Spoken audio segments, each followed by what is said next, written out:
Hello नमस्कार दोस्तों, मैं नरेंद्र मंडल सिविल रत्न यूट्यूब चैनल का क्रिएटर आपका हार्दिक स्वागत करता हूं। दोस्तों, अगर आप एक सिविल इंजीनियरिंग स्टूडेंट हैं तो यह चैनल सिर्फ और सिर्फ आपके लिए ही है। दोस्तों, अगर आप ईएससी इंजीनियरिंग सर्विस एग्ज़ाम, एई, जेई और भी जो कॉम्पिटिटिव एग्ज़ाम होते हैं उनकी तैयारी कर रहे हैं या कुछ बेसिक सीखना चाहते हैं तो बिना वक्त बिताए और आपके कीमती समय में से 5 सेकंड निकालकर इस चैनल को सब्सक्राइब करिए और बेल आइकन पे क्लिक करिए ताकि इस चैनल पे आने वाले सभी वीडियो के नोटिफिकेशन आपको मिल सके।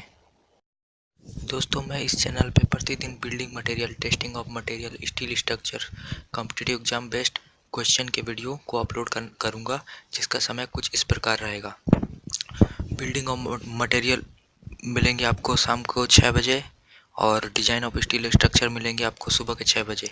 और भी जो टेस्टिंग ऑफ मटेरियल है उसके भी वीडियो अपलोड होते रहेंगे और कॉम्पिटिटिव एग्जाम के क्वेश्चन के वीडियो भी अपलोड होते रहेंगे, तो जल्दी से सब्सक्राइब कीजिए। तो चलिए आगे बढ़ते हैं दोस्तों। तो पहला क्वेश्चन है, ए चैनल कंसिस्ट ऑफ। तो इसमें पूछ रहा है दोस्तों, एक चैनल जो है वो मिलकर है बना है वो है 2 webs, 2 flanges, 2 webs and 2 flanges या 1 वेब एंड 2 फ्लैंजेस।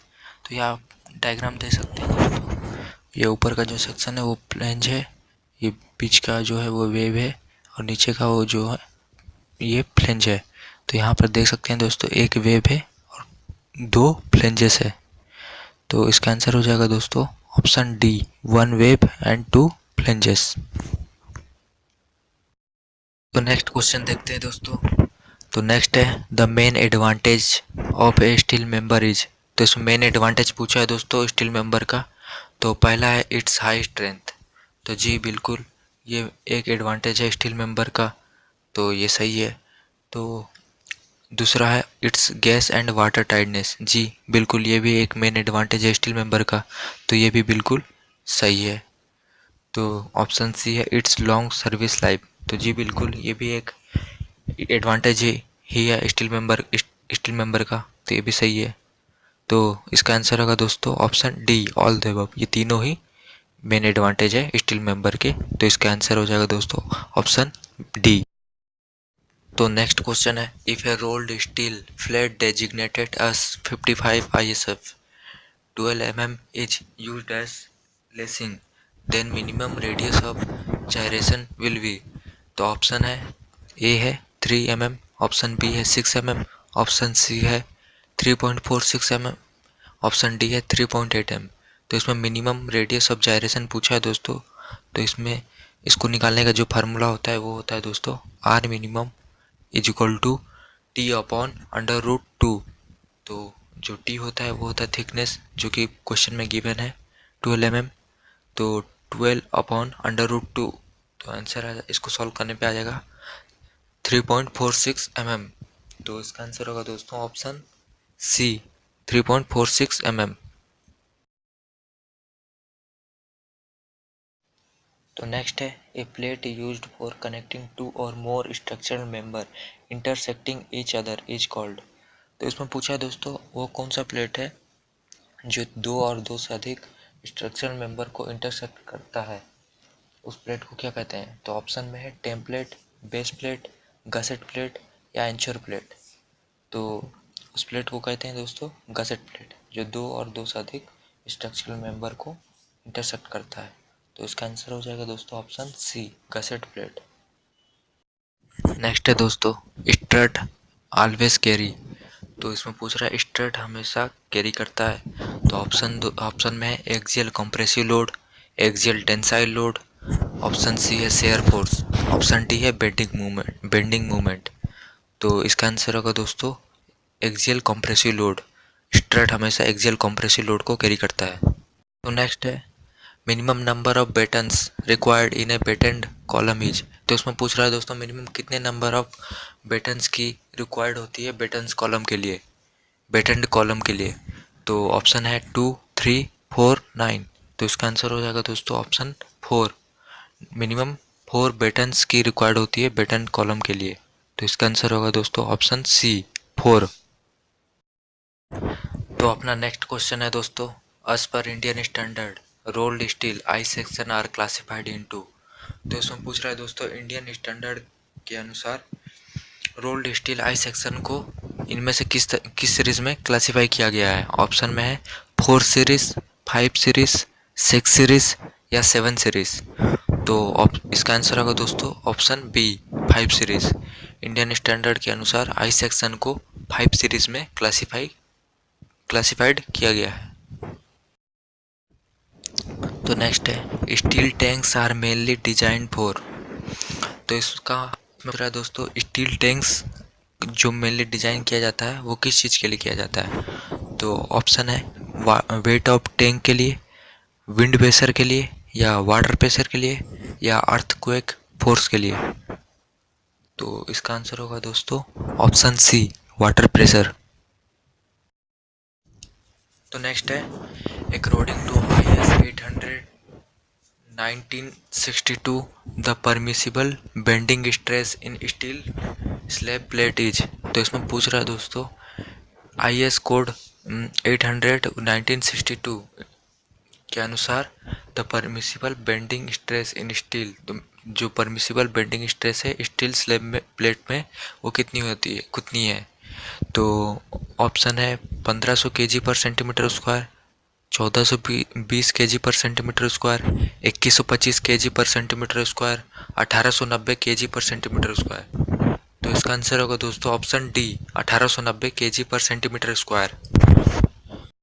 नेक्स्ट है a beam supporting wall directly over door और विंडो इज कॉल्ड अस। तो इसमें पूछ रहा है दोस्तों दरवाजे या विंडो को सपोर्ट करने वाली डायरेक्ट सपोर्ट करने वाली वो कौन सी बीम होती है। तो ऑप्शन है लिंटल, गर्डर, जॉइस्ट या ट्रिमर। तो इसका आंसर होगा दोस्तों ऑप्शन ए लिंटल। तो जो नेक्स्ट क्वेश्चन है वो है दोस्तों the maximum permissible span of asbestos cement sheets is. तो इसमें पूछा मैक्सिमम परमिसिबल स्पान पूछा है एस्बेस्टस सीमेंट के लिए शीट्स के लिए। तो ऑप्शन है 650 mm, 810 mm, 1250 mm या 1680 mm। तो इसका आंसर हो जाएगा दोस्तों ऑप्शन डी 1680 mm। नेक्स्ट है लाइव लोड। तो लाइव लोड के लिए पूछा इसमें ऑप्शन ए है वेरीज इन मैग्नीट्यूड। तो जी बिल्कुल ये सही है, लाइव लोड के लिए मैग्नीट्यूड में वेरीज करता है। Option B varies in position. तो ये भी बिल्कुल सही है लाइव लोड के लिए। Is expressed as uniformly distributed load. ये भी बिल्कुल सही है लाइव लोड के लिए। ऑप्शन डी है ऑल ऑप्शन आर करेक्ट। तो ये ABC तीनों ही करेक्ट है। तो इसका आंसर हो जाएगा दोस्तों option D all option are correct. हाँ तो नेक्स्ट है bulb angles are used in. तो इसमें पूछा है दोस्तों बल्ब एंगल्स का यूज इनमें से किस में किया जाता है। ऑप्शन ए है कॉलम बिल्डिंग, कॉलम बनाने में। ऑप्शन बी है ब्रिज बिल्डिंग, ब्रिज बनाने में। ऑप्शन सी है शिप बिल्डिंग, शिप बनाने में। ऑप्शन डी है water tank building, water tank बनाने में। तो बल्ब एंगल का जो यूज किया जाता है वो किया जाता है दोस्तों शिप बिल्डिंग में, शिप बनाने में किया जाता है। तो इसका आंसर हो जाएगा दोस्तों ऑप्शन सी शिप बिल्डिंग। तो नेक्स्ट है the permissible stress to which a structural member can be subjected to is known as. तो इसमें पूछा ऑप्शन है bearing stress, working stress, tensile stress, compressive stress. तो इसका आंसर हो जाएगा दोस्तों ऑप्शन बी, इसे वर्किंग स्ट्रेस के रूप में जाना जाता है। तो अगला है when a load is transferred through one surface to another surface in contact the stress is known as. तो उसमें पूछा है दोस्तों जब भी कोई लोड एक सरफेस से दूसरे सरफेस में ट्रांसफ़र होता है तो वो कौन से स्ट्रेस से जाना जाता है। ऑप्शन ए है टेंसाइल स्ट्रेस, नहीं ये बिल्कुल नहीं होगा, टेंसाइल स्ट्रेस से नहीं जाना जाता। ऑप्शन बी है कंप्रेसिव स्ट्रेस, नहीं इस नाम से भी नहीं जाना जाएगा। ऑप्शन सी है शेयरिंग स्ट्रेस, नहीं इससे भी नहीं जाना जाएगा। Option D none of this.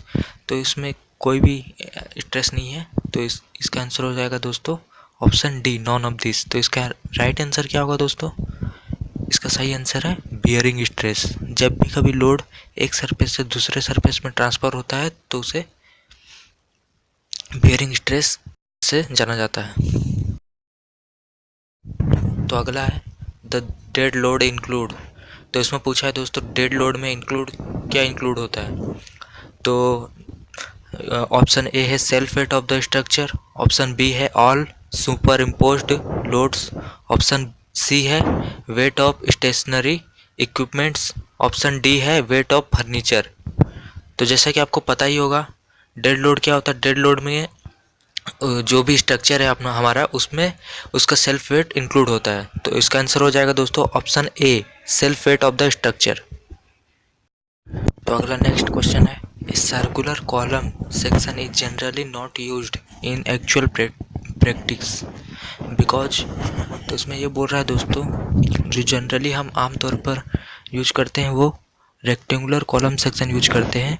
तो क्यों ना हम सर्कुलर कॉलम सेक्शन हम क्यों यूज नहीं करते हैं। तो इसके पीछे का रीज़न क्या है। तो ऑप्शन है it is uneconomical, it can not carry the load safety, it is difficult to connect beam to the round section, all of the above.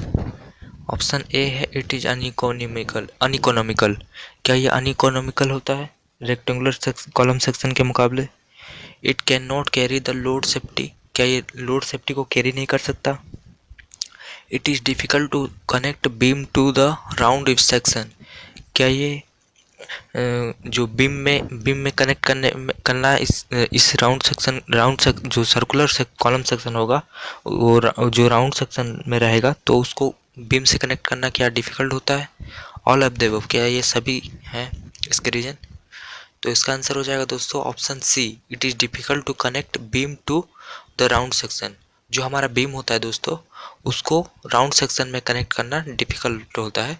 तो इसीलिए हम जो कॉलम सेक्शन यूज करते हैं वो सर्कुलर में ना करके जनरली रेक्टेंगुलर सेक्शन में यूज करते हैं। तो ये बहुत ही इंपॉर्टेंट क्वेश्चन है दोस्तों। चलिए देखते हैं अगला नेक्स्ट है क्वेश्चन है with a percentage increase of carbon in steel decrease its. तो इसमें पूछ रहा है दोस्तों स्टील में कार्बन की परसेंटेज की मात्रा बढ़ने से इसके किस चीज़ में कमी आ जाएगी। ऑप्शन ए है स्ट्रेंथ, ऑप्शन बी है हार्डनेस, ऑप्शन सी है ब्रिटलनेस, ऑप्शन डी है डक्टिलिटी। तो इसका आंसर हो जाएगा दोस्तों ऑप्शन डी डक्टिलिटी। जब भी स्टील में कार्बन की परसेंटेज की मात्रा बढ़ेगी तो इसके डक्टिलिटी में कमी आ जाएगी। Option D ductility. तो नेक्स्ट है the failure of A column depends upon. तो इसमें पूछ रहा है जो कॉलम में फेल्योर होता है वो किस चीज़ पे डिपेंड करता है। ऑप्शन ए है वेट ऑफ कॉलम, कॉलम के वेट पर, लेंथ ऑफ कॉलम, कॉलम के लेंथ पर, cross sectional area of column, column का जो क्रॉस सेक्शनल एरिया होता है उस पर, option D slenderness ratio of column. तो इसका आंसर होगा दोस्तों slenderness ratio of the column, option D. जो कॉलम में फेलियर होता है वो कॉलम के स्लेंडरनेस रेशियो पे डिपेंड करेगा। नेक्स्ट क्वेश्चन है if the floor is supported at or near the bottom but top chords of a bridge is not braced then the bridge is called. तो इसमें पूछ रहा है दोस्तों यदि फ्लोर पर या उसके पास सपोर्ट दिया जाता लेकिन यहाँ पर एक कंडीशन है top chords of a bridge is not braced, तब ब्रिज को क्या कहेंगे। तो ऑप्शन है deck type, through type, half through type या डबल डेक टाइप। तो इसका आंसर होगा दोस्तों option C half through type कहेंगे ब्रिज को।